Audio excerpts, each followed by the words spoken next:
네, 오늘은 성령이 오셨네 라는 제목으로 함께 말씀을 나누고자 합니다. 오늘은요, 교회의 절기상 성령 강림 주일입니다. 예수님이 약속하신 그 성령님이 오신 것을 기념하는 날이에요. 정말로 성령 강림절은요, 기념하지 않을 수가 없죠. 성령이 오시지 않았다면, 그리고 제자들이 예수님의 명령을 듣고 지키지 않았다면, 성령이 오시기 전까지 예루살렘에 머물라고 했는데 그 약속을 지키지 않았다면 이 땅에서 교회는 일어나지 않았을지도 몰라요. 예수님의 제자들은 또 뿔뿔이 흩어졌을지도 모릅니다. 그렇게 성령을 기념하는 것은 우리가 구원을 얻을 수 있는 이 초석에 대한 사건이기 때문에 기념하는 것이 마땅하겠죠. 오늘 본문은요, 예수님의 부활과 승천 사건 직후에 이어질 말씀입니다. 그리고 예수님의 사역이 이제는 완전히 제자들에게로 넘어가는 시점의 이야기입니다. 예수님은요, 이 땅에 오셔서 하나님의 나라를 전파하셨어요. 병든 자들을 고쳤습니다. 귀신 들린 자들을 고쳤어요. 그리고 자기들이 여호와 하나님을 가장 잘 안다 라고 장담하는 사람들과 논쟁하셨습니다. 그리고 그들에게 경고하셨죠. 자, 예수님이 이러한 일들을 많이 하셨는데 그 중에 또 예수님이 힘쓰신 사역이 있다면 제자들을 양성하는 거였어요. 제가 위에 말씀드린 그 예수님의 사역들 거의 모두 다 제자들이 보는 눈앞에서 이루어졌죠. 예수님께서는요, 3년간을 공생의 사역을 하셨는데 제자들과 함께 하셨습니다. 요한복음을 보면 예수님이요, 제자들에게 어떤 말씀을 자주 하셨냐? 내가 승천, 그러니까 예수님이 본인께서 승천하고 난 뒤에 발생할 일들을 자주 이야기하셨어요.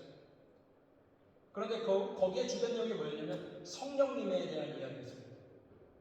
요한복음서를 보면요, 보혜사라는 단어가 4번 기록되어 있습니다. 모두 성령님을 가리키는 말이에요.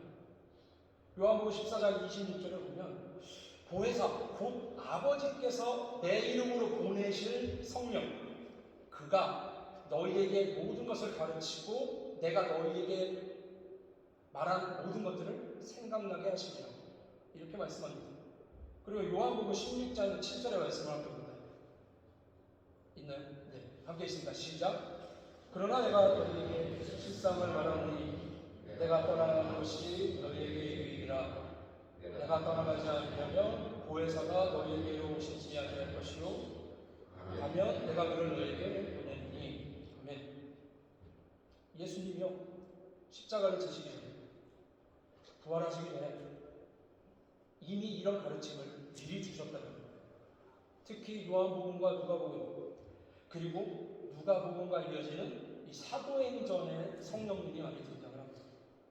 누가복음서를 보면 이런 말씀이 있어요. 12장 11절에서 12절 말씀인데요. 누가복음 12장 11절에서 12절 말씀 우리 함께 읽겠습니다. 시작. 너희를 해당이나 위정자나 권세 있는 자 앞에 끌고 가거든 어떻게 무엇으로 대답하며 무엇으로 말할까 염려하지 말라. 마땅히 할 말을 성령이 곧 그때에 너희에게 가르치시리라 하시리라. 아멘. 성령이 오시면 적재적소에 너희가 할 말을 가르치시고 생각나게 할 것이다, 이렇게 말씀해 주셨어요. 이처럼 예수님께서 곧 보혜사라는 이름으로 성령님이 오실 것을 가르치셨는데 그 성령님이 하는 일이 무엇이었다고요? 요한복음과 누가복음을 보아하니 제자들을 도와주는 역할이었습니다. 예수님이 가르쳤던 모든 것들, 제자들이 예수님에게 배웠지만 까맣게 잊고 있었던 가르침들, 그런 것들 적재적소에 생각나게 할 것입니다. 나중에 대적자들이 너희를 공격해 올 때 너희가 스스로 반문할 수 있는 능력을 성령님이 주실 것이다.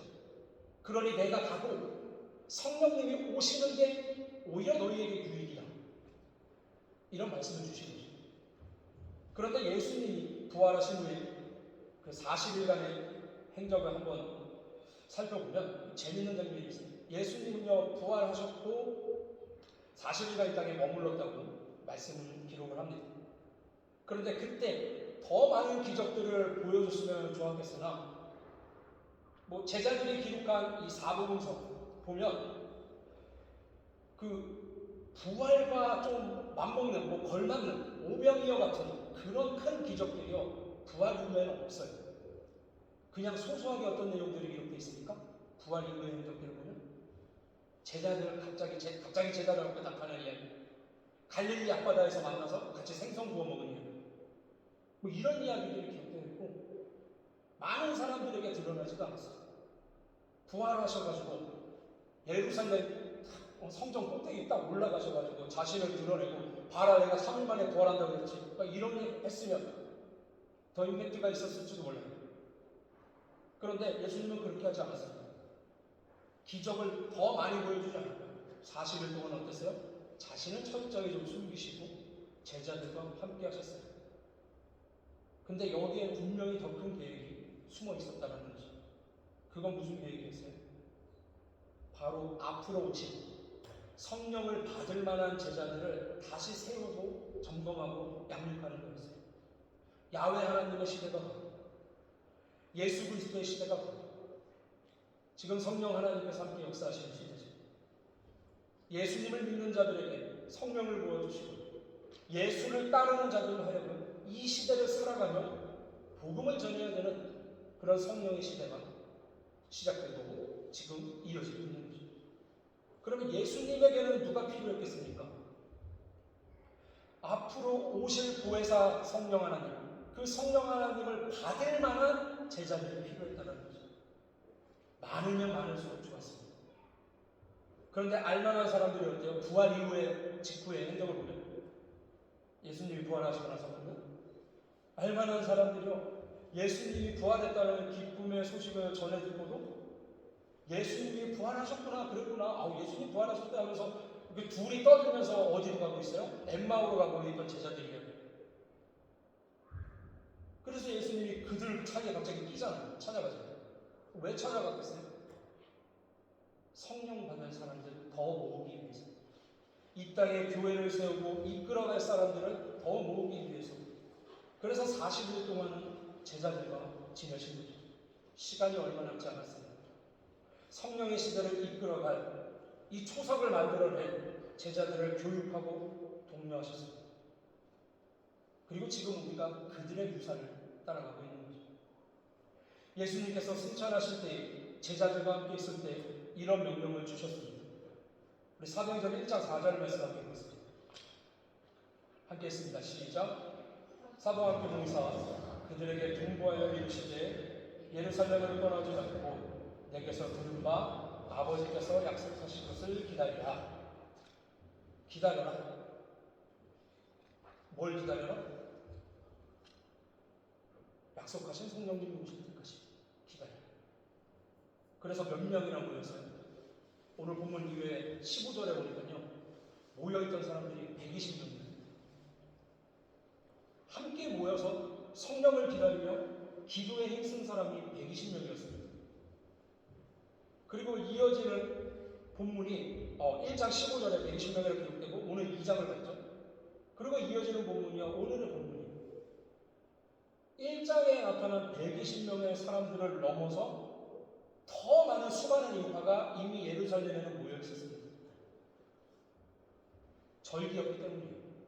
본래 오순절 마가의 다락방에 성령이 임하셨다고 우리가 얘기하죠. 이 오순절이요 구약의 77절입니다. 77절은 어떤 절이냐? 구약은 초실절이 있거든요. 첫 열매가 맺히는 절이에요. 첫 열매를 수확하는 날이 초실절인데 그로부터 7주면 며칠이죠? 49일이죠. 49일이 지나서 50일째 되는 날이 오순절이에요. 77절 지난 지금. 그 50일까지 한자 표기 오순절이라고 부르는 거예요. 자, 이스라엘의 7대 절기 중에 하나예요. 그래서 그런지 몰라도 알잖아요, 여러분. 전 세계로 흩어진 유대인들 성경 시대 당시에 예수님 시대 당시에 큰 명절이 되면 어땠습니까? 예루살렘으로 올려들었단 말이에요. 7대 절기 중에 하나로서 그런지 예루살렘에 많은 사람들이 이미 몰려왔었습니다. 예수님께서요 40일 동안 다른 사람들은 안 만나시고 예루살렘에 안 나타나시고 제자들만 만났던 이유가 바로 이날을 위해서가 아닐까 생각이 됩니다. 자, 우리 사도행전 2장 41절 말씀 함께 봅니다. 함께 있습니다. 시작. 그 말을 받는 사람들은 세례를 받음에 이날의 신도의 수가 3,000이나 더하더라. 자, 오늘 본문과 이어지는 말씀이거든요. 베드로의 설교가 끝난 이후에 3,000명이 회심해서 들어갔습니다. 물론 이들 중에는 어떻습니까? 예루살렘에 많은 사람들이 몰려와 있었으니까 예수님을 생전에 만나봤던 사람도 있었고 분명히 그렇다면 기적을 같이 목격한 사람들도 있었을 거고 부활의 증언을 소문으로 전해 들었던 사람들도 있었을 겁니다. 그럼에도 불구하고 3,000명이나 세례를 받고 예수님을 구주로 영접했다는 것은 분명히 어떻습니까? 뭘 보여주는 거예요? 예수님을 부정했던 사람들도 다수가 포함이 되어 있을 거라는 거죠. 오늘 설교의 제목은 성령이 오셨네요. 사랑하는 성도 여러분, 성령이 오시면요 예전 같지 않아요. 가만히 있을 수가 없습니다. 뭔가 하나는 변해요. 이게 1번이에요. 뭐냐면 오늘 본문 말씀대로 성령이 오면요, 성령이 오시면 복음을 전할 수밖에 없어요. 성령이 임했을 때 성령이 임하자마자 어땠어요? 베드로가 설교를 시작했습니다. 사람들이 손가락질하면서 쟤 취한 거 아니야? 이러니까 베드로가 설교를 시작했어요. 그게 14절부터 40절까지 말씀입니다. 40절을 보니까 예수님에 대한 증언과 설교를 쭉 베드로가 하고 나서 마지막에 어떻게 끝마치냐? 믿고 구원을 받으라 하고 끝마칩니다. 예수를 믿어서 구원을 얻으라고 담대히 말하고 있어요. 이것이 바로 성령 받은 사람의 첫 번째 모습이에요. 복음을 전하고 싶어 합니다. 그리고 입술을 열어서 자신이 크리스찬임을 고백합니다. 정말 크리스찬인, 그리고 성령을 받은 사람은요, 자신이 크리스찬인 걸 숨기지 않습니다. 예수님께서 승천하시기 전에 제자들에게 명령했던 게 두 가지 있죠. 하나는 뭐였냐면 성령님이 올 때까지 기다려요. 그리고 이어지는 두 번째 명령은 뭐였습니까?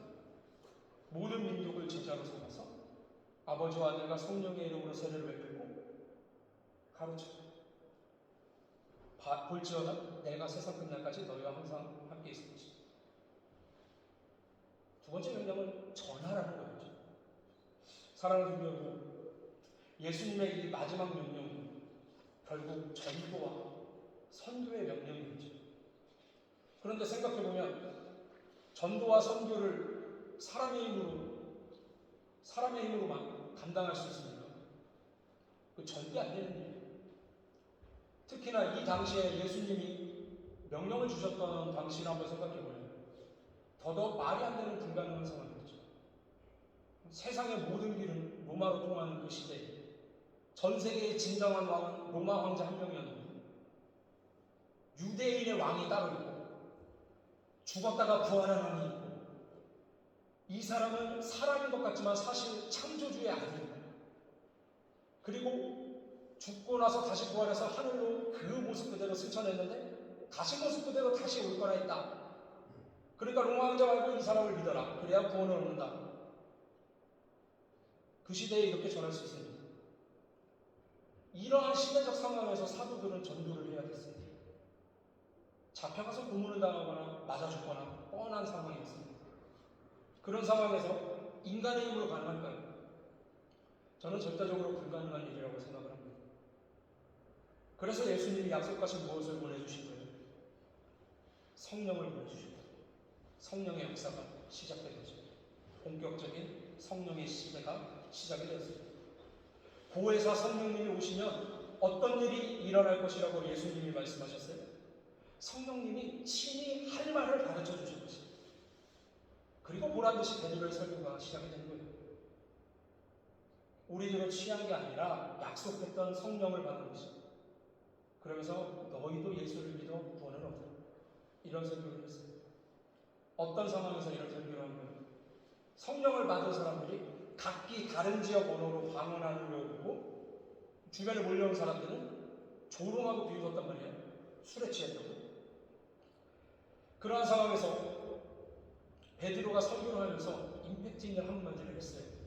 우리 사도행전 2장 33절 말씀 한번 볼까요? 함께 있습니다. 시작.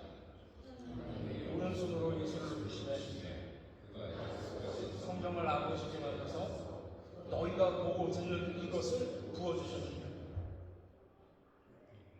우리는 취한 게 아니라 성령을 받은 거다. 그래서 너희가 지금 보고 있는 능력을 부어준 거다. 지금 무슨 능력이었나요? 방언의 능력이었죠. 이 또한 예수님의 계획에 들어가는 거예요. 이게 뭐냐면 너무나도 소름이 딱 맞을 정도로 딱 맞아떨어지는 그림인데, 하나님의 계획인데, 사도행전 1장 8절에 예수님이 승천하시기 전에 분명히 뭐라고 말씀하셨냐면, 오직 성령이 너희에게 임하시면 너희가 권능을 받고 예루살렘과 온 유대와 사마리아와 땅끝까지 이르러 내 증인이 될 것이다 말씀하셨습니다. 성령이 임하시면 권능을 받는데요. 그런데 그 권능을 어디다가 쓴대요? 예루살렘, 온 유대, 사마리아, 그 다음에 땅끝, 그 당시 스페인, 포르투갈, 땅끝까지 이르러서 내 증인이 될 거다. 복음을 전하는데 성령의 그 권능을 쓴다라는 거예요. 자, 그러면 여러분 생각해보세요. 문제가 있죠. 어디까지 이르러 증인이 된다고요? 땅끝까지. 그럼 내가 땅끝에 갔어요. 복음을 전해요. 당시에 아람어 아니면 헬라어 쓰겠죠. 근데 땅끝에 있는 사람들은 어떤 언어를 쓸 거예요? 정작 이 근처 구레네 사람들, 뭐 밤빌리기아, 부르기아, 메소포타미아, 갑바도기아에서 온 사람들이 뭐라고 놀랐어요? 이상하다. 얘네 갈릴리 사람들이잖아. 얘네 어떻게 우리 동네 말 알아듣지? 이미 알고 있었어요. 뭐야? 근처에 보신데 어땠어요? 언어가 달랐어요. 땅끝까지 가서 복음을 전하고 싶어요. 그럼 일단 뭐가 맞아야 돼요? 말이 통해야겠죠. 언어가 다르면, 말이 통하지 않으면 예수님을 전할 수 있을까요? 불가능하죠. 그래서 이 당시에 직접적으로 외국어를 말할 수 있는 방언의 은사가 찾아온 겁니다. 이게 바로 성령을 받으며 일어나는 두 번째 말입니다. 뭐가 됐든 은사가 생긴다는 거예요. 나는 그동안 몰랐는데 이게 생각해보니까 내 은사구나, 이렇게 깨달아지기도 하고요. 그럼 누군가는 또 실망하면서 부를 수도 있겠죠. 저는 방언을 못한다, 아직 방언 기도 못하는데, 방언이 안 터졌는데요. 그러면 나는 성령을 못 받은 건가요? 그렇지 않죠. 전혀 실망할 필요가 없어요. 성령의 은사들은 어떻습니까? 방언 하나만 있는 게 아니죠. 고린도전서에 보면 누구는 지혜의 말씀을 내며, 누구는 지식의 말씀, 누구는 믿음조차 은사래요. 그리고 누구는 병 고치는 은사, 누구는 능력을 행하고 방언, 누구는 방언을 통변하는 능력, 방언을 번역하는 능력, 영을 분별하는 것도 은사라고 말씀을 합니다. 그리고 갈라디아서 5장 22절 이하의 말씀을 보면 성령의 열매는 오직 뭡니까? 사랑, 희락, 화평, 오래 참음, 자비, 양선, 충성, 온유, 절제 등등 9가지나 나요. 이것도 성령의 은사입니다. 여러분, 이 중에 한 가지라도 내 안에 솟아나고 생겨난다면 분명히 여러분 안에 성령님이 일하고 계십니다. 그 외에도 예수님을 나는 인격적으로 만났고, 만났다는 느낌과 감동이 밀려들고 나의 모습과 행동들이 예전과는 조금 변화되었다면 은사를 받은 것이 분명합니다. 그리고 이미 예수님을 구주로 영접한 우리들에게는 어떻습니까? 이미 성령님이 일하고 계십니다. 왜냐하면 우리의 이 믿음의 고백 어떻습니까? 인간의 머리와 지식으로 할 수 없는 고백이기 때문입니다. 성경의 말씀들이 믿어지고 예수님을 구세주로 영접하고 하나님이 창조주라고 믿어진다면 이미 우리는 성령 받은 사람들이에요. 우리 모두 성령님이 더욱더 강력하게 일하셔서 많은 일을 맺으시는 저와 여러분 되시기를 축원합니다. 제가 오늘 딱 두 가지를 말씀드렸습니다. 성령님이 오시면요, 복음을 전하고 싶으시죠. 이것은 너무 당연한 일입니다. 이 기쁜 소식은 나만 알고 있을 수 없다는 거죠. 이 기쁨의 복음을 나만 알고 있는 게 안타까워지는 거죠. 그리고 성령이 임하면 어떻다고요? 뭐가 되었든 변화가 일어나는 겁니다. 봉사하는 것, 기도하는 것, 말씀을 사모하게 돼서 묵상하는 것, 찬양이 흘러넘치고 마음가짐이 변하고 생활 패턴이 바뀌거나 하나님이라면 어떤 것을 원하실까 생각하면서 계속해서 어때요? 내 생각이 아니라 주님의 뜻을 구하는 삶을 살아가게 된다는 거죠. 사랑하는 성도 여러분, 우리는요 이미 하나님의 성전이고요, 하나님의 성령 하나님이요 이미 우리 안에 다 들어가 계세요. 우리 고린도전서 6장 19절에서 20절을 함께 읽겠습니다. 시작. 너희 몸은 너희가 하나님께로부터 받은 바 너희 가운데 계신 성령의 전인 줄을 알지 못하느냐. 너희는 너희 자신의 것이 아니라 값으로 산 것이 되었으니 그런즉 너희 몸으로 하나님께 영광을 돌리라. 아멘. 독일에서, 외국에서 이방인의 삶들은 굉장히 무겁죠. 몸은 피곤하고 마음은 전혀 외롭습니다.